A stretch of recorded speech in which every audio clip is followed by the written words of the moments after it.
Hey, what's up, boxing fans? This is the Rope a Dope Report. I'm your host, Chris Carlson, and I'm here for another episode, and it's going to be a prediction episode today. And it is Kelly the Ghost Pavlik versus Paul the Punisher Williams. Right off the bat, I'm really happy this fight got signed. Took a while to negotiate. It's going to be in Atlantic City on October 3rd. It's an HBO fight, not a pay-per-view, but just an HBO fight. Once again, HBO is really Showtime as well. Can't leave them out, but HBO's really turned around their game as far as just fights on normal HBO. So I'm really happy. Let's get right into it now. Pavlik, obviously we know, he lost to Hopkins by getting outboxed by a really slick fighter. Okay, good veteran slick fighter that's fought a lot of different types of styles, and he himself, Bernard Hopkins, could fight a lot of different styles. So he's very experienced, seen about everything you can see in the ring, and he's crafty, about the most crafty, slick fighter there is out there, and that was last October. I believe it was last October. And otherwise, since then, Pavlik has a fight against Rubio. That was his second time he defended his belt. This will be the first real defense of his belt. And it might be added that Bernard Hopkins was at a catch weight of 170. Bernard Hopkins weighed in, I believe, 172. And came in the ring right around 185 or something like that. So he definitely had a big weight advantage. It's no, but he did outbox him easily. So basically, a lot of things were said. Pavlik, after the fight, said some stuff like it wasn't his craftiness, which really got me mad. I actually have a Kelly Pavlik rant for some of the stuff he's been saying. He said some stuff about the Super 6 tournament I didn't really like.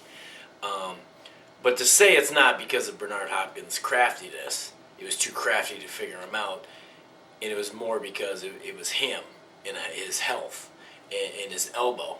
I should say his elbow with his long jab. That's Pavlik. The long, nice, good, clean, crisp jab and a right hand.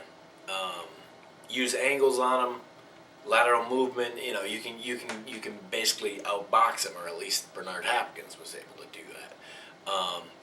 So he was blaming a lot of health issues. Okay, so that shouldn't be a problem in this fight. Of course, everyone gets stingers or something happens in camp a lot of the times to a lot of fighters. But as far as just rest, he was a guy that was busy, very busy, and was in some brawls. His fighting style and his training regimen is one of really, he gets in a lot of fights. I mean, the Miranda fight, the Taylor fights, those are some fights that took a lot out of him, I'm sure. And then his training, he's decreased some of his other training just a little bit. We've all seen the countdown show of him hitting tires and the strength and the explosion type training. He's calmed that down just a little bit, which I think is smart. But that won't be an excuse, because this will be his second fight this year. So he's going to be well rested that way. Paul Williams, let's talk about him a little bit. The guy keeps improving. I got to admit now, okay, I didn't put money on this and have a bunch of bets on the internet or nothing like that. I didn't say he'd whoop him. But I did have old man Winky. I'll admit it. I had him beating him in a tight fight in his last fight. I was going off the Quintana fight. A slick boxer beat him. The first Quintana fight, I should say. And there was just something, the errors. I see Paul Williams has some errors too, okay? He looked great. It was his best fight, I believe. Margarito fight was great, and all that. That was a great victory, but I believe his most complete, as a fighter, complete performance was against Winky Wright. In that fight, he, used a lot more head movement instead of just coming right in and swinging. His thing is, and we're going to talk about strengths and weaknesses, his strengths, Paul Williams, is just punch output, has pop, and is starting to sit down in some more of his fights now into his punch, his reach, and his just length, overall wingspan. Although, you know, he does have that little hunch down style, so it does take a little bit of that away. It's just overall volume, man. In this hand speed is very good, and like I said, he has pop, and he just keeps coming at you. And he'll go to the body, he'll go to the face, he'll go all over the place. But he gets a little too stand right in front of you type in some of his fights. And he wings shots a little wide, and you could see Winky every once in a while caught him a little bit, you know, not effectively. Winky was out for 2 years, and you could tell he was having some timing problems. But that was a bad matchup for him too in general. I'm not going to sit there and make an excuse.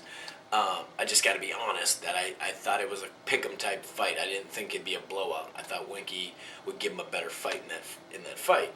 But it was complete, man. You know, he came with the volume, but he also was constantly moving his head throughout most of the rounds.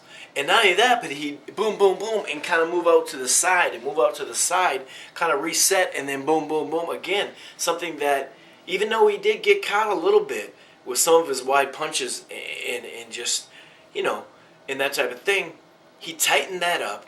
His head movement was great. And he showed that he could get out after punches. And it maybe 2, 3, 4, or 5 punches, but then get out, reset, and come right at you.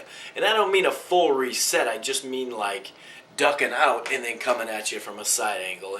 And not just coming straight forward and standing in front of him. Because he had a tendency to do that. Actually, both fighters do that. So, it's, you know, he's definitely improved as the fight has gone along. You know, he doesn't have a great pedigree amateur-wise, so he's a guy that keeps improving, okay?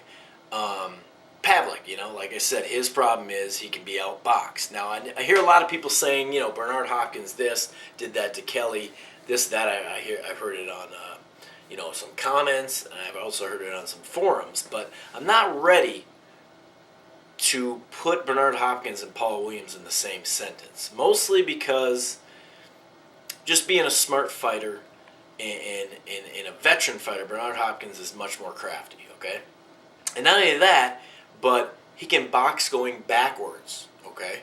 The lateral movement, Williams showed, you know, a lot in that Margarito fight. He kept on the move, and so he's shown a good chin against Margarito. He showed he can take a punch as well as deliver one. But, you know, Margarito is a guy that starts slow, and if you recall in that fight, he was actually trying to sit there at a little bit of a range and box a little bit. And the moment he, around maybe mid-rounds, started actually pushing the fight towards him, that's when he started having success in landing big shots and winning rounds and making it a tight fight. Now, I think Paul Williams won the fight, don't get me wrong, but you got to admit he definitely took some huge shots. And he stood up to those. But Kelly Pavlik, at 160, a weight that, you know, he really doesn't even make. He weighs in like at 156. He did in his last fight. He's got some problems. He might have some problems with that, if he can do that.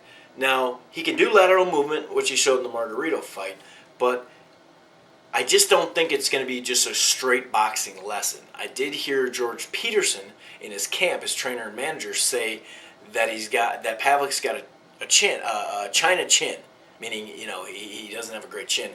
I don't believe that. Bernard Hopkins hit him with everything, including the kitchen sink. I mean, you have Bernard Hopkins doing the Sugar Ray Leonard and all that. So, and Jermaine Taylor has some pop. He hit him. He couldn't knock him out. So I disagree with that. And that does show you that maybe, just minorly, they're saying it's too easy of a fight. Obviously, the key to wins, movement, lateral movement, and just keep boxing. Don't get against the rope.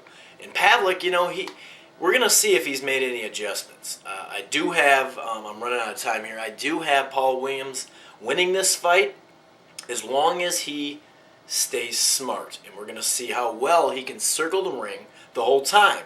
Because he's not going to be able to stand there and shoot. Although, you know, if he gets close to him and all that and puts his head in his chest, then I believe he can have some success. But, you know, he's not going to be able to just swing with Pavlik, you know what I mean? So this would be an interesting fight. I don't think it's going to be an easy fight, but I have Williams in a decision. This has been another edition of the Rope and Dope Report. I'm your host, Chris Carlson. Peace.